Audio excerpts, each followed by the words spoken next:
Hello, everyone. I hope you all are doing very well this Saturday afternoon or evening. I kind of wanted to pop in really quickly just to sort of discuss um, lessons I've learned thus far on my spiritual journey, specifically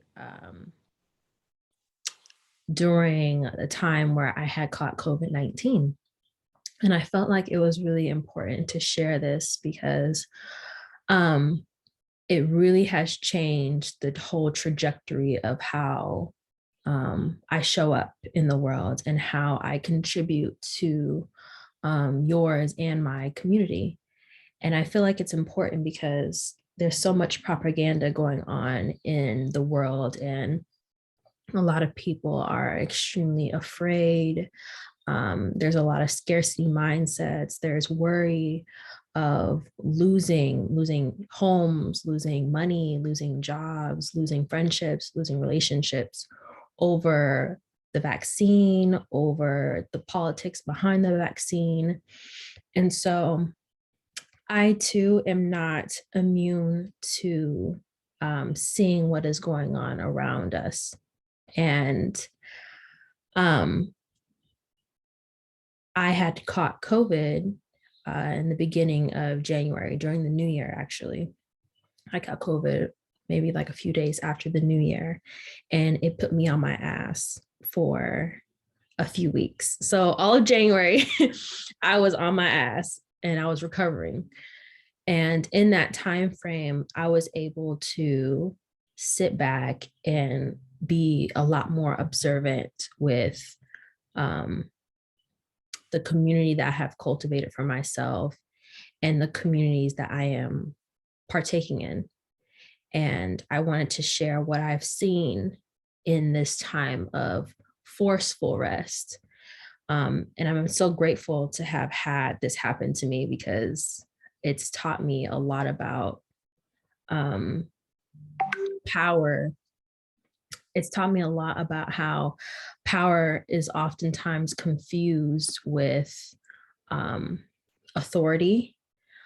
It's confused with the titles that we are given and give to other people, but there's so much power in rest and so much power in um, reflection and taking the time to um, be at ease and be peaceful.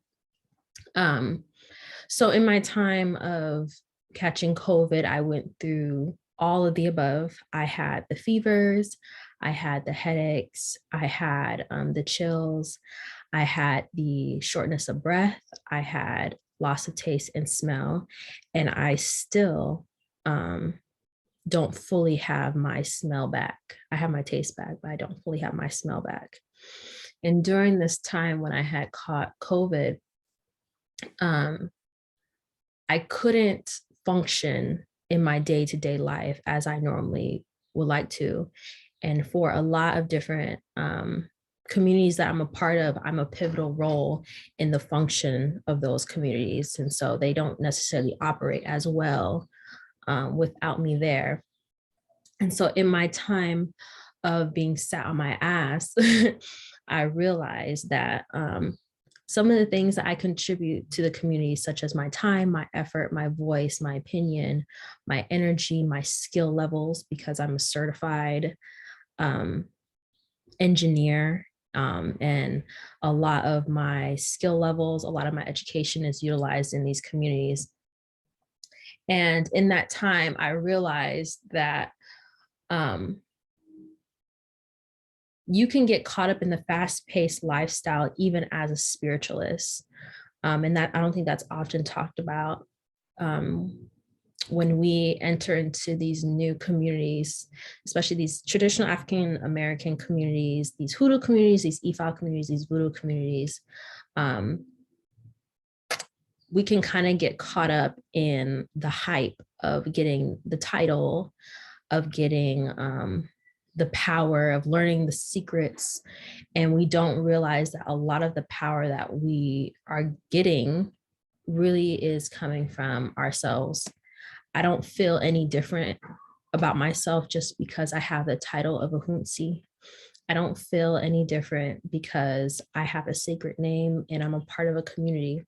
There's comfort that I have had within being a part of a community, and there is currency, energetic currency that I get from being a part of a community. And that's something that I often say. And that is, community is my currency. I have such a high regard for having a family, a chosen family, a blood family, a spiritual family. And I think there's benefit in that. But I also want to encourage other people to not be afraid to journey this life as yourself.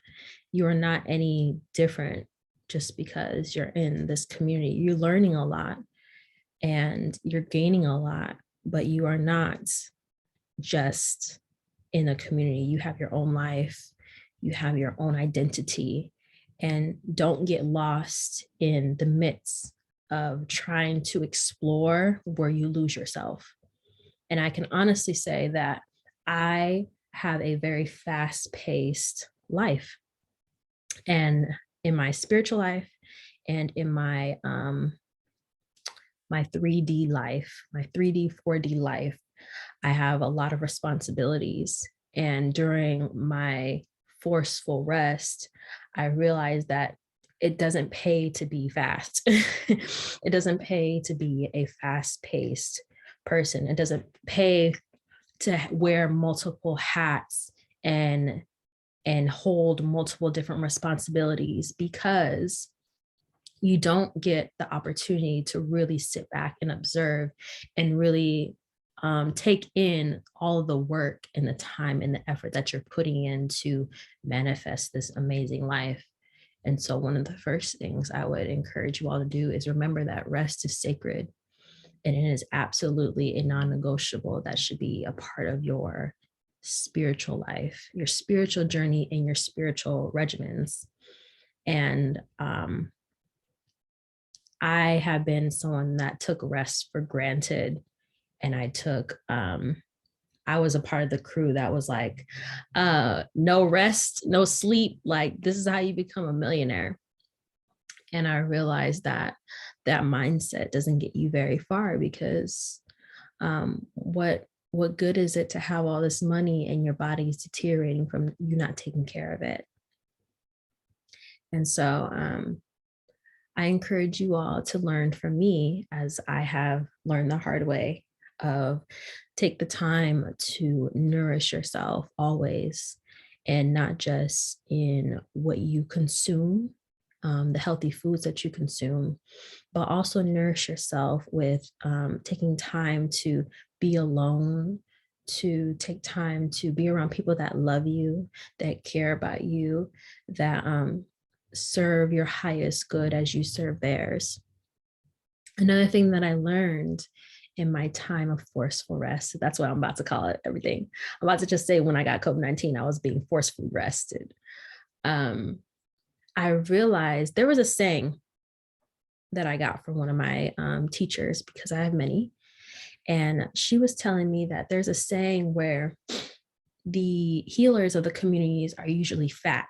They're usually very, very big, because the community eats off of the healer.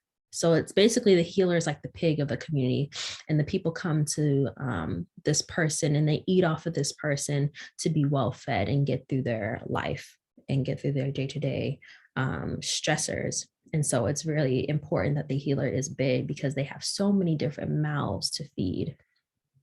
I hope I'm recording, because if not, this would suck. But anyway, it's so important that the healer is so big, because the healer has so many different mouths to feed. And what I realized in my forceful sleep, or my forceful restfulness, is as I was going through the motions of having 102 fever, not being able to eat, not being able to keep liquids down, and feeling like I have to fight for my life, there were so many different people that I thought were my friends were calling me to eat off of me. Even though I wasn't doing well, the fact that I still had so much energy that they utilized for their own personal lives, they were eating off of me. They were calling me not to check on me.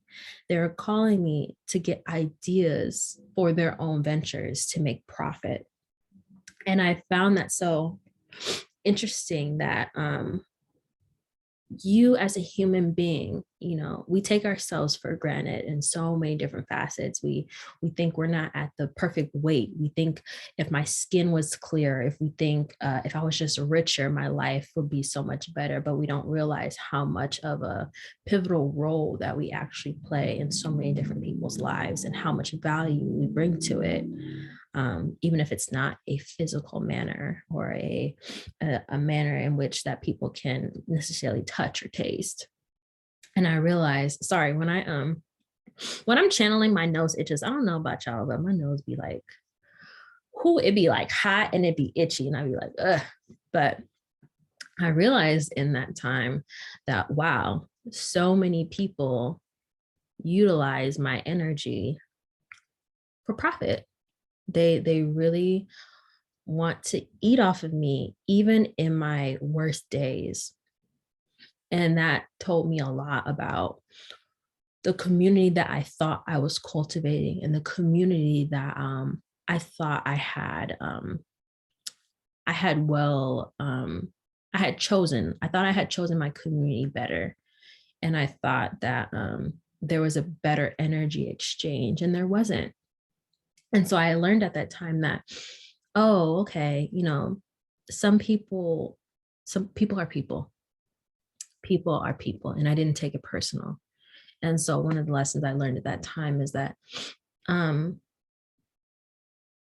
it's really important along the journey of, as you are growing and as you are learning, that you will have many different people that come into your life, and they will teach you a lot about your spirituality. They'll teach you a lot about life in general. They may be a life coach. They may be a professor. They may be a friend. They may be a coworker. They will teach you a lot for the time being. And you may look to them as leaders. You may look to them as whatever the case is. But it's so essential that you also learn and you also take the time to listen to your spirit, listen to your ancestors, listen to what's going on internally. Because if you are living a fast life as I was, you're not taking the time to really pay attention to who and what is around you. And you'll end up catching things too late if you're not careful. And so for me, I felt like this time was a forceful, restful time so that I could pay attention to who was in my circle, who is around me, and why are they around? Are they around because they're genuine, or are they around because you profit them? You basically cater to a life that they want to live. And so I had to reevaluate the friendships that I had garnered during this time. And I had to really ask myself the hard questions of, what is this person really here for? And if this is how they treat me when I'm sick, like, God forbid something else happens to me, like, what else would you try to take off of me? Or what else are you trying to eat off of me with? And the final thing that I learned while I was sick is that no one is like me and no one is like you. And there is no rush to become this badass spiritualist. The good news is, in this lifetime, you will never be as spiritual as you are now. The bad news is, you will never be as spiritual as you are now. And so as you learn and as you grow and as your life changes, as you learn and grow, You will never be as powerful as you are in this moment. You will never be as in tune with yourself and those around you as you are right now. The most important thing that you can do in these moments is just enjoy yourself in these time frames and in these moments that you are in. It's fine that you are the way that you are right now. There's nothing wrong with you. And I know for me, I always felt like I need to garner as much information as possible before I can teach other people. Um, I'm in so many different programs. For those of you that don't know, I am studying to become a naturopathic doctor. Um, I am a mentee under 2 mentors. I have a financial mentor as well. So I guess I have 3 mentors.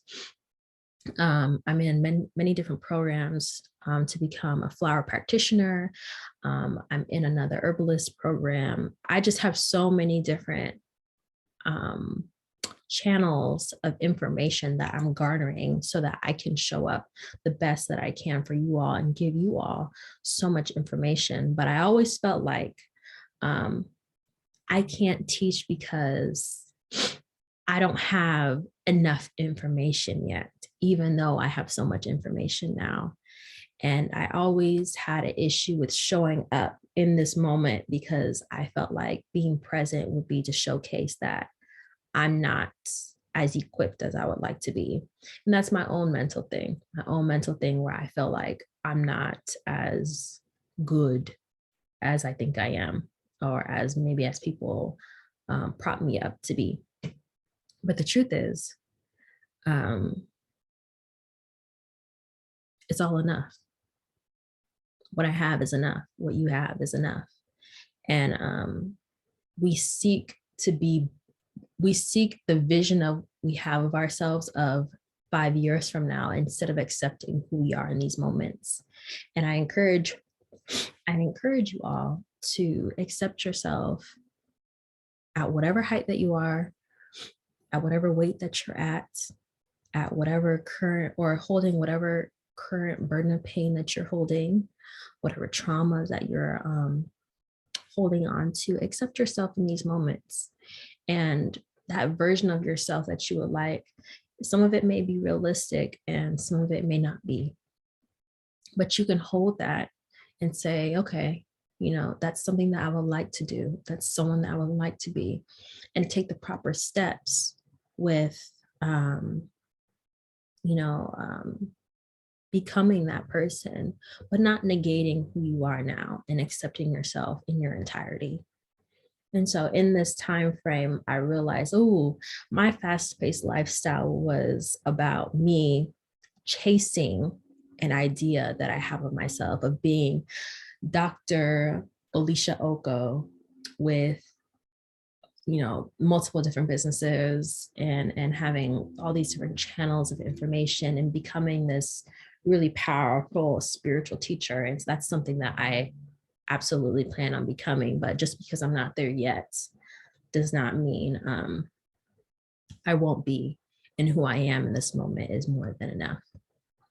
And so in this time frame, this was going on for like 3 weeks. This was going on for like 3 weeks. I was trying to